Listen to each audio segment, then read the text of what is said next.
लेकिन सोचिए जिस टाइम 12-13 लड़का मेरा रूम में आता होगा एक एक करके भर दिन में, मतलब कि मेरे साथ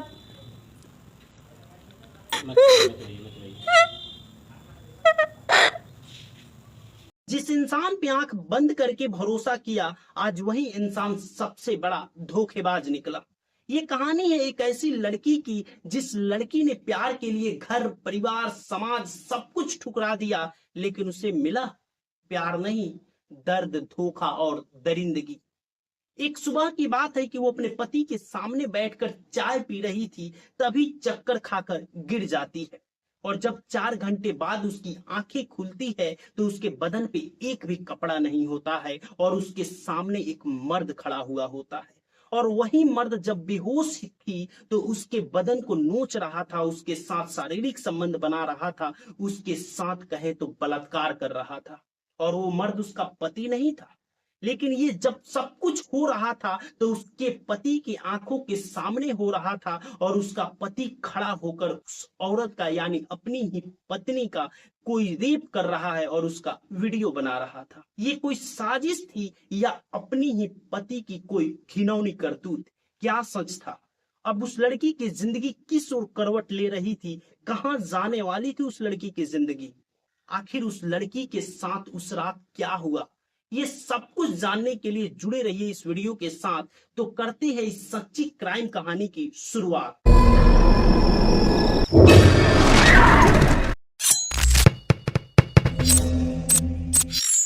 इस कहानी की शुरुआत होती है बिहार के अररिया से।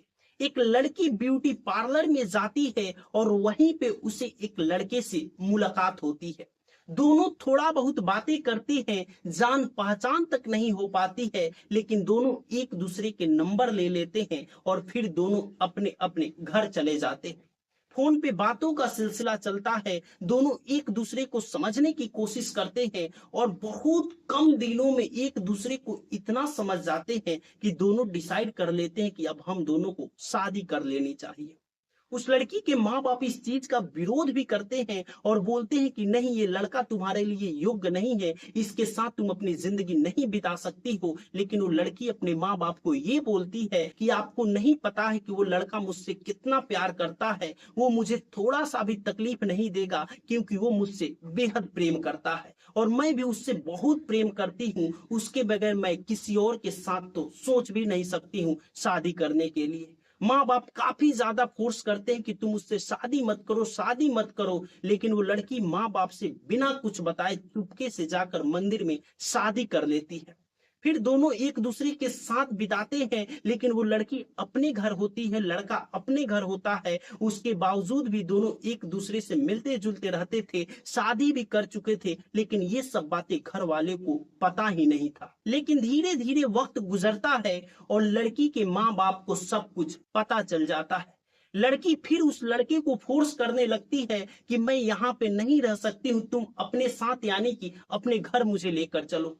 लड़का का घर पूर्णिया में होता है और लड़का अपने घर ले जाने से लड़की को मना करते रहता है, लेकिन लड़की फोर्स करती है कि नहीं, अब मैं मायके में नहीं रह सकती हूँ, मेरे माँ बाप को ये सब कुछ पता चल गया है, तुम अपने साथ मुझे लेकर चलो।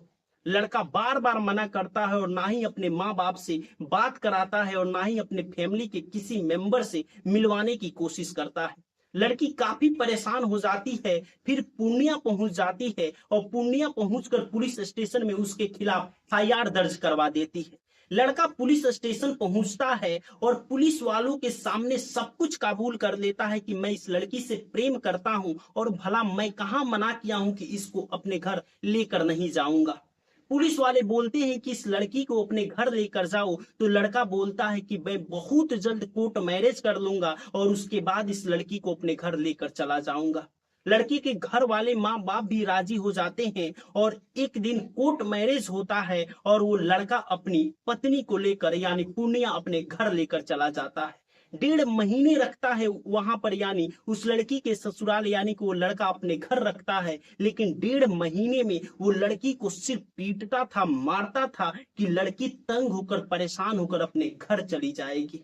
उसके साथ काफी दरिंदगी करता था, लेकिन उसके बावजूद भी वो लड़की सब कुछ सहन करती रही, क्योंकि उस लड़की के माँ बाप पहले ही बोल चुके थे कि तुम उसके साथ जिंदगी नहीं बिता सकती हो, वो तुम्हारे योग्य नहीं है, क्योंकि जो लड़का अपने घर ले जाने के लिए तुम्हें पुलिस तक का चक्कर लगवा दिया, वो लड़का तुम्हें कभी भी खुश नहीं रख सकता। लेकिन वो लड़की अपने माँ बाप की ही विरोध करने लगती थी, अपने माँ बाप को ही समझाने लगती थी, और उस लड़की में थोड़ी सी भी गलती नजर ही नहीं आती थी। इसीलिए वो लड़की सब कुछ यानी सब दुख दर्द झेलती है। वो लड़का मारता है, पीटता है, उसके बावजूद भी उसी के घर रहती है, थोड़ा सा भी उस लड़के का विरोध नहीं करती है। अब उस लड़का को लगा कि मारता हूँ, पीटता हूँ, उसके बावजूद भी ये मेरे साथ है, तो अब मैं क्या करूं कि ये मेरा घर छोड़कर यहाँ से चली जाए। लेकिन वो लड़का कुछ भी करता है, वो लड़की घर छोड़कर जाने को राजी ही नहीं। फिर वो लड़का बोलता है अपनी पत्नी से कि तुम अररिया चलो और प्रेस में काम करना, क्योंकि वो लड़की पहले प्रेस में काम करती थी। इसीलिए वो लड़का बोलता है कि चलो पहले जैसे तुम अररिया प्रेस में काम करना, और हम दोनों वहीं पे रूम लेकर रहेंगे, क्योंकि मेरे घर वाले परेशान कर रहे हैं। वो लड़की सब कुछ यानी कि जैसे जैसे वो लड़का बोलता है उसकी बातों में आ जाती है, और उसके साथ अररिया चली जाती है, और अररिया रूम लेकर ये दोनों रहने लगते हैं। एक दो दिन तो वो लड़की प्रेस में काम करती है, लेकिन उसके बाद उसका पति प्रेस में उसे काम करने नहीं देता है। बोलता है कि तुम्हें प्रेस में नहीं काम करना है, घर पे ही रहो, मैं कुछ सोचता हूँ, मैं कुछ आइडिया निकालता हूँ कि कैसे हम दोनों की रोजी रोटी चलेगी। लड़की प्रेस में नहीं काम करती है, घर पे रहती है। एक दिन की बात है कि उसका दोस्त आता है, यानी कि उसके पति का फ्रेंड आता है, और उसका पति बोलता है कि जाओ तुम मेरे दोस्त के लिए चाय बना कर लाओ।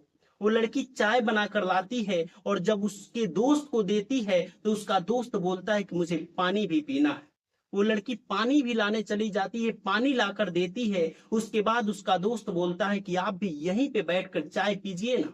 वो लड़की बैठकर चाय पीने लगती है, और जैसे ही दो चार घूंट चाय पीती है, उसके बाद चक्कर खाकर बेहोश हो जाती है, क्योंकि उस चाय में कुछ बेहोशी की दवा मिलाया हुआ था उसका पति। जब वो बेहोश हो जाती है तो उसका पति उसके बेड पे लेके जाता है, और उसके बदन से एक एक कपड़े को हटा देता है, और उसका दोस्त उसकी पत्नी के साथ यानी उसकी अपनी पत्नी के साथ रेप करता है, बलात्कार करता है, उसके साथ शारीरिक संबंध बनाता है।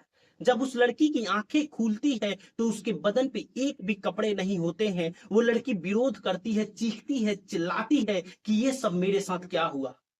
तो लड़का बोलता है यानी उसका पति बोलता है कि इस मोबाइल में देखो तुम्हारे साथ क्या हुआ है। जब उसकी पत्नी वीडियो को देखती है तो उस वीडियो में कोई और इंसान उसके साथ शारीरिक संबंध बना रहा होता है, उसका दोस्त शारीरिक संबंध बना रहा होता है। अब वो पति बोलता है कि किसी से भी ये बात बोलोगी और जैसे मैं बोलूंगा वैसे नहीं करोगी तो इस वीडियो को मैं वायरल कर दूंगा, तुम्हारे घर पर भेज दूंगा, और गांव समाज में तुम्हारी बदनामी होगी, तुम्हारे घर परिवार को लोग थूकेंगे।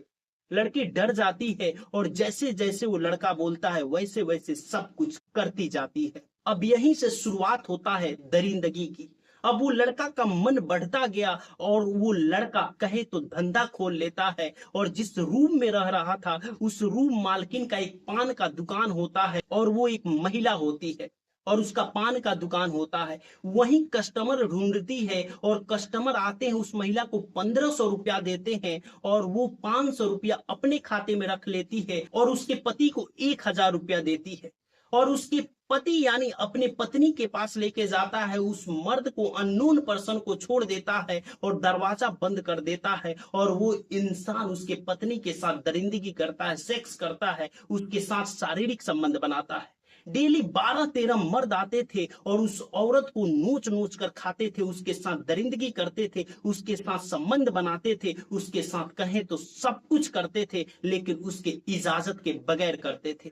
वो लड़की टूट जाती है, बिल्कुल ताश के पत्तों की तरह बिखर जाती है, अपने पति के सामने रहम की भीख मांगती है कि मुझे छोड़ दो, मैं अपने घर चली जा रही, इसके बाद से मैं तुम्हारी जिंदगी में कभी नहीं आऊंगी। लेकिन उसका पति रहम नहीं खाता है, तरस नहीं खाता है, और डेली डेली 13-14 लोग उस लड़की के साथ संबंध बना रहे थे, शारीरिक संबंध बना रहे थे, सेक्स कर रहे थे, और वो लड़की बिल्कुल कहे तो उसकी शारीरिक स्थिति काफी खराब हो जाती है, काफी लाचार हो जाती है, उसका तबीयत खराब हो जाता है। उसके बाद वो लड़की वहां से भागने की कोशिश करती है, लेकिन एक बार भागती है तो वो पकड़ी जाती है और उसके बाद उसका पति पकड़ कर लाता है और कमरे में बंद कर देता है और उसके बदन पे कपड़े भी नहीं होता है। बोलता है कि तुम नग्न अवस्था में रहो, क्योंकि कपड़े होंगे तुम्हारे शरीर पे तो तुम भाग जाओगी। वो लड़की रहम की भीख मांगती है, बोलती है कि मुझे शर्म आ रहा है, कम से कम कपड़ा तो दे दो, मैं नहीं भागूंगी, कसम खा रही हूँ। उसके बावजूद भी उसका पति कपड़ा नहीं देता है। बोलता है सिर्फ तुम्हें खाना मिलेगा और जो भी मर्द आएगा उसे खुश करके भेजना होगा। वो लड़की को समझ ही नहीं आ रहा था कि अब मैं क्या करूं, किस दलदल में फंस गई हूं। मौका मिलते हुए लड़की फिर भागने की कोशिश करती है और अब की बार कामयाब हो जाती है। फिर वो पूर्णिया थाना में जाती है, अररिया थाना में जाती है। महिला के कई संस्थान हैं, उस महिला संस्थान में जाकर अपनी बातें, अपनी दर्द पीड़ा को बताती है। अब ये बातें थाने तक पहुंच गई है, एफआईआर तक हो गया है और इस महिला की बातों के आधार पे पुलिस जांच कर रही है कि क्या सही है, क्या गलत है, क्या महिला के द्वारा लगाए गए आरोप सही है या गलत है। महिला ये भी बताती है कि मेरे पति के साथ उसका भाई भी होता था और वो भी वहां पे दलाली करता था, कस्टमर बुलाता था और वो कस्टमर मेरे बदन को नोच नोच कर खाते थे।